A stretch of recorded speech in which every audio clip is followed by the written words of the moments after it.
Hi friends சிட்டிக்குழந்தை channel வந்து இன்றைக்கி நம்ம பருப்பு சொரக்காயும் சேர்த்து ஒரு கூட்டு தாங்க பார்க்க போகிறோம். இது சப்பாத்தி ரைஸ்க்கு ரொம்ப நல்லா இருக்குங்க.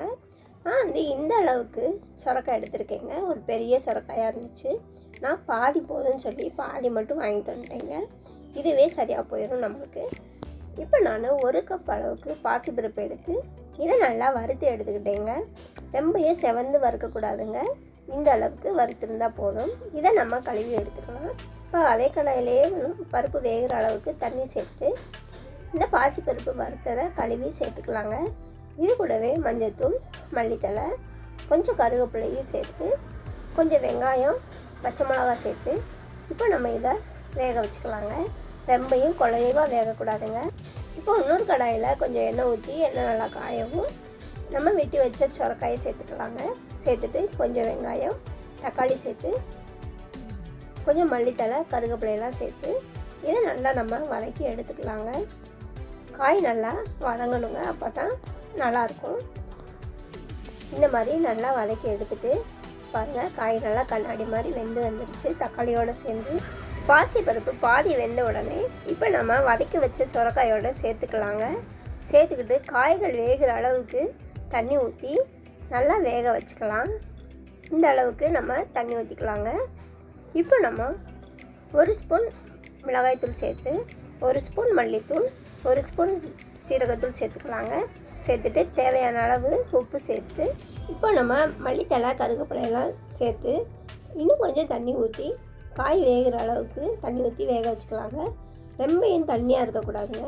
கூட்டு கொஞ்சம் கெட்டியாக இருந்தாதேங்க நல்லாயிருக்கும். இந்த அளவுக்கு தண்ணி ஊற்றி மூடி போட்டு இப்போ நம்ம வேக வச்சுக்கலாங்க. மீடியம் ஃப்ளேமில் வச்சு ஒரு 10 நிமிஷம் வேக வச்சுக்கலாங்க.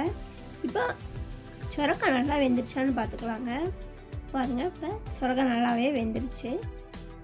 பருப்பு கூட சேர்ந்து நல்லா வெந்துருச்சுங்க. பருப்பு இப்படி பாதி வெந்த உடனே போட்டாதாங்க இந்த மாதிரி நல்லாயிருக்கும். பருப்பு குழஞ்சிருச்சுனாக்கா குழம்பு நல்லா இருக்காது.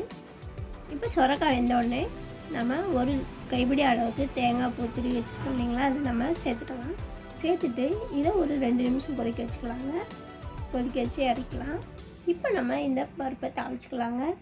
கடாயில் எண்ணெய் ஊற்றி எண்ணெய் நல்லா காயவும் கடுகு, உளுந்து, சீரகம் சேர்த்து கொஞ்சம் வெந்தயமும் சேர்த்து இதை நம்ம நல்லா பொரிய வச்சுக்கலாங்க.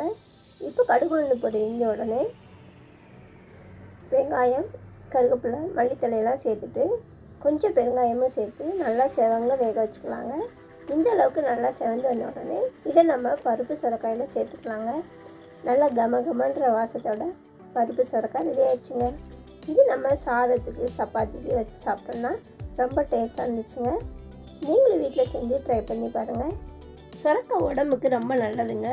வாரத்துக்கு 2 தடவை கூட சேர்த்துக்கலாம். நம்ம இந்த மாதிரி செஞ்சு சாப்பிட்லாம், ரொம்ப நல்லாயிருக்கும். நீங்களும் வீட்டில் செஞ்சு ட்ரை பண்ணி பாருங்கள் ஃப்ரெண்ட்ஸ். இந்த வீடியோ பிடிச்சிருந்துச்சுன்னா நம்ம சிட்டிக்குள்ள இந்த சேனலை லைக் பண்ணி, ஷேர் பண்ணி, சப்ஸ்கிரைப் பண்ணிக்கோங்க. தேங்க்யூ.